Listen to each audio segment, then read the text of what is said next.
everyone, my name is Carol and my blog is called Crazy for Crafting, and I'm also on the design team for Clip It Up by Simply Renee, and I wanted to give you some ideas today for organizing some products on your Clip It Up.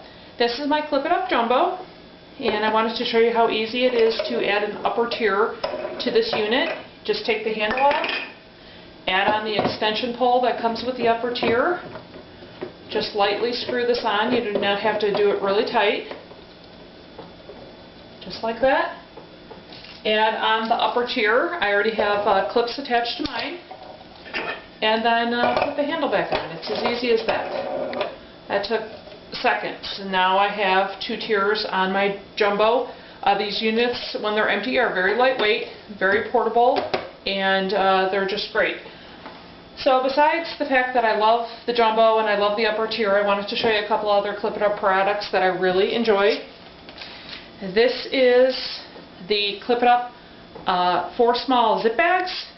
In this package you get 2 of the 5x5, which actually get clipped up like this. They're a very sturdy material, and there is a slot for the clip. So 2 5x5 and 2 of the 2 1/4 by 3 1/4 bags. And that's what comes in this package. And then the large bags also come with 4, and you receive 2 of the 10x10 and 2 of the 7x7.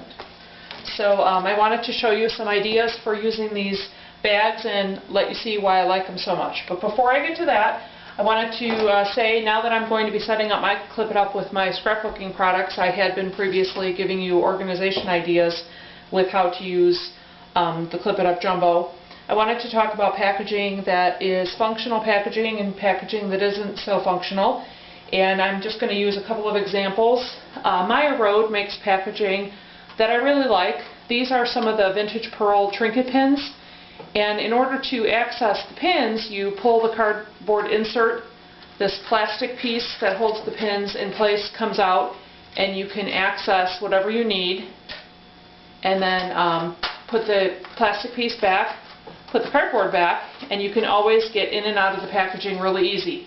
So in my opinion, there's no reason to remove the pins from the packaging. The packaging is very functional. I have some leaf pins that are the same way with the cardboard insert, and then like some chipboard houses. So I'm just going to leave the Maya Road products in the packaging that they came in because it's functional and I really like it. There's no reason for me to take that out. Here's some packaging that isn't as functional. Jenny Boleyn makes these really cool vintage style sew-on buttons. I love the way the packaging looks, but it's not as functional as the Maya Road. If I were going to hang 4 packages of buttons on the Clip It Up, you can see how much space it takes. And there's 12 pieces per package, so you're using a lot of space on the upper tier for a minimal amount of product. And the packaging, once you grab a button, the plastic part rips right off the front of the packaging. So once you take a button, you're stuck with packaging like this. It really wouldn't function on the Clip It Up. So what I did instead was use one of the zip bags. This is one of the ones that comes in the small package. This is the 5x5 bag. And I put in 3 packages of buttons, and I will be adding in the 4th package. You can see I have plenty of space for it. And I just put it in here, zip it, and clip it. And you can see the big difference on what you're using here as far as space. If I hung the packaging, it is this wide as opposed to having just one zip bag hanging that is actually holding all 4 of the contents from 4 packages within one little zip bag. So these are very functional, very sturdy. I really, really like these. Another thing I wanted to talk about was using some of the larger ones and how I think of, like I said, I'm just starting to organize mine, and I think of my products more by manufacturer. So if I want a pink ribbon, I don't think I just want some pink rip-rack. I will actually think, well, I want pink Jelly Bean rip-rack or the pink and green gingham Jelly Bean. So I tend to think of manufacturers as opposed to product categories. So when I want something for a page, I usually think, well, I want Jelly Bean soup products. So once again, wonderful packaging. This would function very well on the Clip It Up. But the other thing is when I have a large quantity like this, why not just use one of the larger envelopes and put in a lot of the product that I have, including some buttons, some twill, twine, bead seeds, the craft tags. So these are all of my Jelly Bean Soup products, including a lot of the journaling sprouts that I have. I'm addicted to sprouts, as you can see, but then again, who isn't? These are wonderful.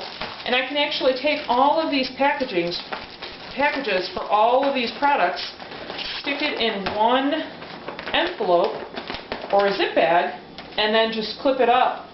And when I am looking for Jelly Bean Soup products, because I know that's what I want to add to my layout, I can actually just grab this whole zip bag off of my unit, take it to my desk, use what I need, and then put it all back. So I'm going to be utilizing these bags a lot because I really like them. I think that they're a great idea, and it holds a lot in a very small amount of space. So I really enjoy that. Last thing I want to talk about is, well, it's not the last thing, sorry. But I did want to show you an idea. Tina recently did a post, and she showed how she put some small product on one of these very cool clips. I love these clips. I have quite a few of them, and I use them for a lot of things.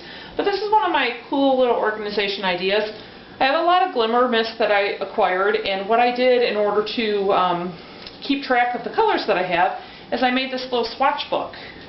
And I really like this. I took very inexpensive white cardstock, did little samples of each glimmer mist, just wrote the name on, and I put them all on this key ring. So this is like my color key ring.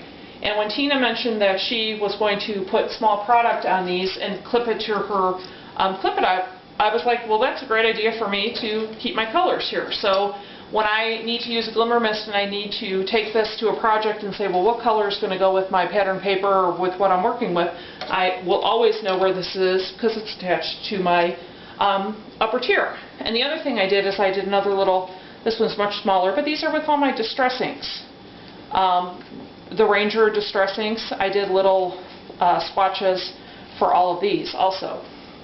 Which makes me think of Tim Holtz, and if you're not already following his 12 tags of Christmas, you want to do that. The tags for day 1 and day 2 have been posted, and they are just out of this world. Such inspiration. So there are my color swatches. Love the idea of keeping that on there. That's where those are going to stay. And since I talked about Christmas, last thing, this is the last thing now, I wanted to show you my 25 Days Until Christmas book. A lot of people make these. They call them their December Daily. I title mine this way. There's also a video on my blog on the inside of my book and my pages that I use. So I wanted to show you my book. I'm really happy with it, and it is day 2, so I'm going to be filling this in and getting started. But I also have a bag of goodies with all of my extras, including my numbering system and little scraps and tags I have. And I just actually put out all of my extra pieces and some like ribbon that I want to make sure that I used this year in my book, and put it in just an extra bag I had laying around. And this is another thing that can get clipped off on my Clip It Up. And when I work on my 25 days book, I can just grab this, use the pieces that I need, and when I'm done, put it all back.